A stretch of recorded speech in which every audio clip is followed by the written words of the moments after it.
Good morning, dear children, and I welcome you all for the online English classes. In the previous class, we learned about a dog named Marcus. In this, I told you that who was Marcus? Who was Marcus? He was a dog, and it is of which breed? Saint Bernard. Then I told you about Saint Bernards that they are large strong dog originally from Switzerland, where it was trained to help find people who were lost in the snow. Then I also told you that the author is telling about his own dog. Then we learned about the header. Then I told you and I asked you few questions that do you have a pet dog? What breed is it? What do you like most about it? Then we have started about the author's view and perception about his own dog. Which dog he was having? Saint Bernard. And what was the name of the dog? Marcus. The dog was lazy and stupid, but huge and handsome. And after meeting Marcus, nobody can believe that he had a very good idea. What idea? That how to make all the Saint Bernard's life easy. And what was his main belief? The main belief of Marcus was that a day should consist of 16 hours of sleep, 6 hours of rest, and 2 hours of intensive eating. That was the main belief. Out of 24 hours a day, all those hours he just want to sleep, rest, and eat. No other work. Then we learned about what work Marcus was doing. What was his work? His very big and very huge kind of work was to go to the nearest corner and come back. That means after the breakfast, that too occasionally. Occasionally after the breakfast, he has to go to the nearest corner for a walk and then to come back. This was the very big and hectic job for Marcus. And I also told you that in place of Marcus, if any other dog would be there, then that dog might have got very happy that wow, now my master is making me to go out, play, run about. Then we learned that Marcus was thinking that these people are keeping me as a slave. Why? Because they are giving me a very big work to go, to walk, and to come back. So I am feeling like I am in a slavery. Then he had an idea. What idea? That if Marcus would pretend that he is deaf, then nobody would tell him to do anything. And if anyone will say, I will pretend that I am deaf, and if they will come to me to move, for moving me, if they will come to me, then also they won't be able to move me, as I am very huge dog. Then we learned about the plan, this pretending to be deaf plan. We learned that the next day Marcus had started following his plan, and then how his wife came with that disturbing face, and how the author cried, and then how he went to the kitchen and lovingly called Marcus for walk. But Marcus didn't move an inch. As he was acting, Marcus was a very great actor. and how he showed his pity and sympathetic face to the author, and how he just started resting and he again went to sleep. All these things we learnt in the previous class. And then how the author and his wife, they both came to know that Marcus was partly deaf and he can hear everything related to food but nothing related to walk or to do any kind of exercise or work. Then how they got confirmed when the piece of meat dropped down on the carpet, and how from the kitchen Marcus came and just started swallowing that piece of meat quickly. At that time Marcus forgot that he was deaf, and how his jaw and tail both dropped. And again when the author repeated commands, just after a few minutes when the author repeated commands to come out for a walk, how Marcus again started behaving the same way as he was deaf.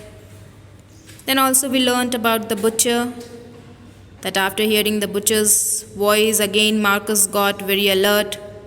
Means all the things which were related to food, at that time Marcus was able to hear. Rest, he was not able to hear anything. Let's continue. Marcus had gone deaf. We decided we would go silent. When Marcus was around, we would go through the actions of speaking, but would not say a word. So the Marcus master and his wife, they too were very clever. What they said, that okay, Marcus had gone deaf, no problem. We also are deciding that we would go silent. Whenever Marcus will be around, what we will be doing? We will not say a word. We will speak, but in action, not saying a word. At first, Marcus looked lazily puzzled, but soon he became really worried. Had he gone really deaf? The horrible part was, we might be talking about food. The thought of what he might be missing was real torture to him. So at first what happened? Marcus looked lazily puzzled. Lazily puzzled means to be puzzled but not showing much concern about it. Okay, he was a little bit puzzled, but he was not showing much concern. He thought that maybe the master is making some prank on him.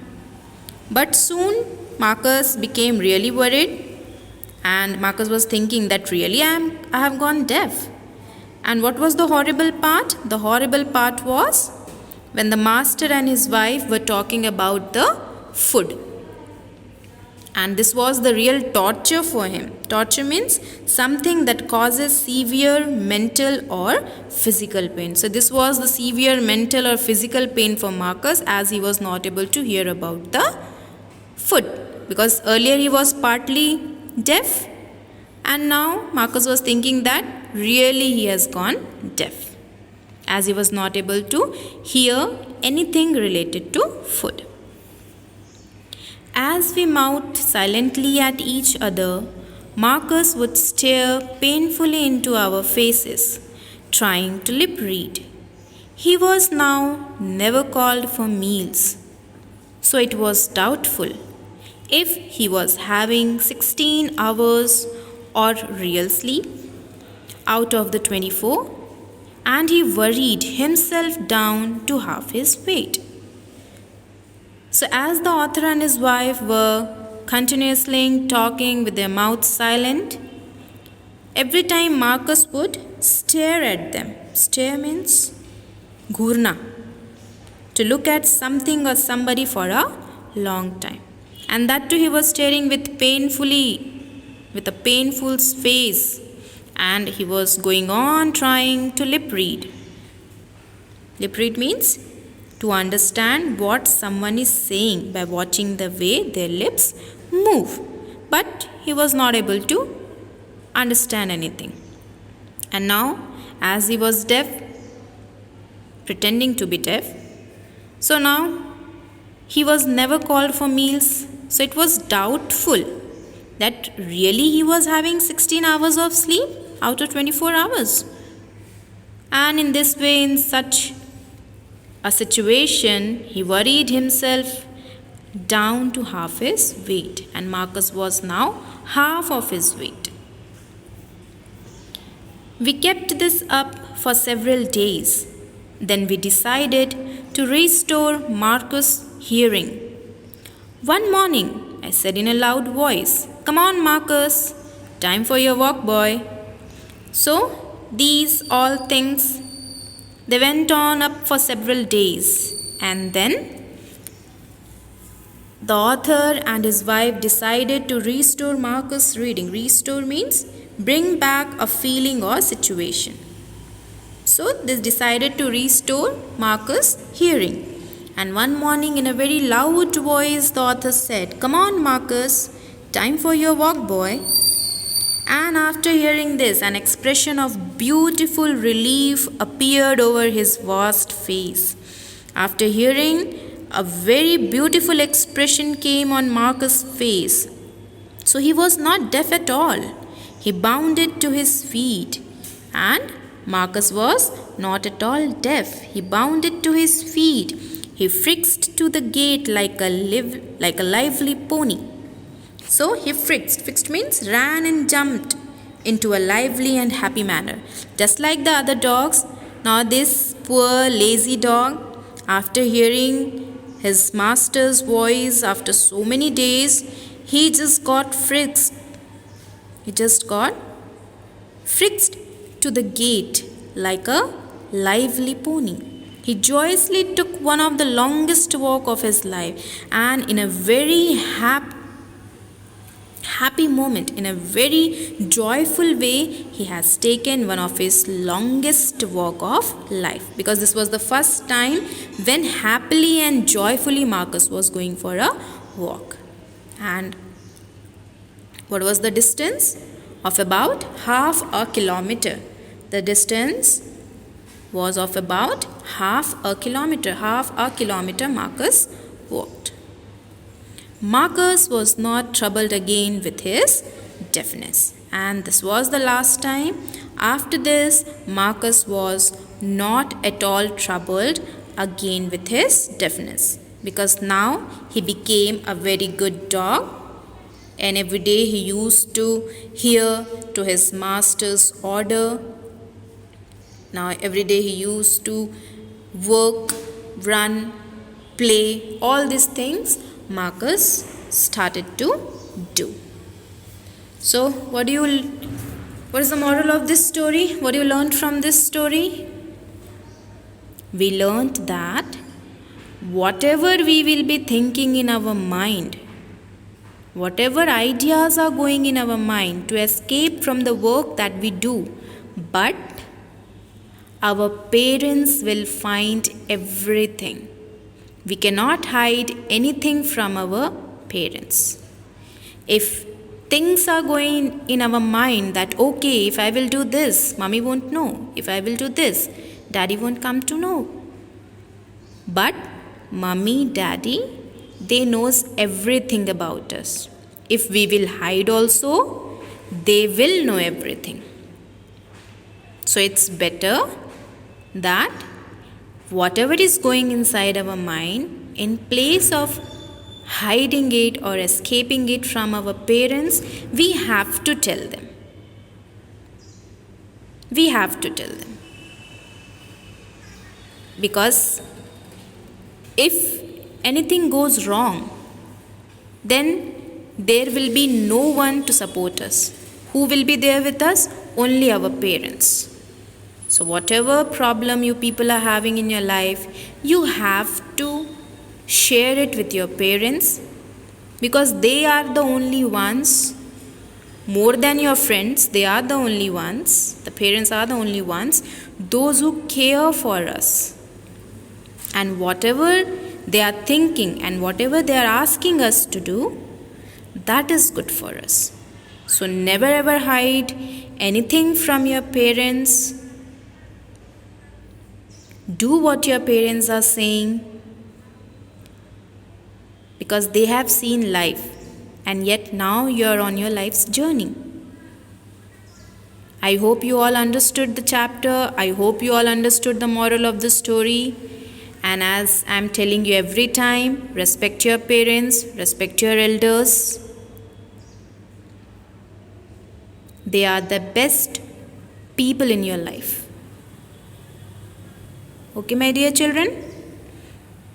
Thank you. We'll start the next topic in the next class.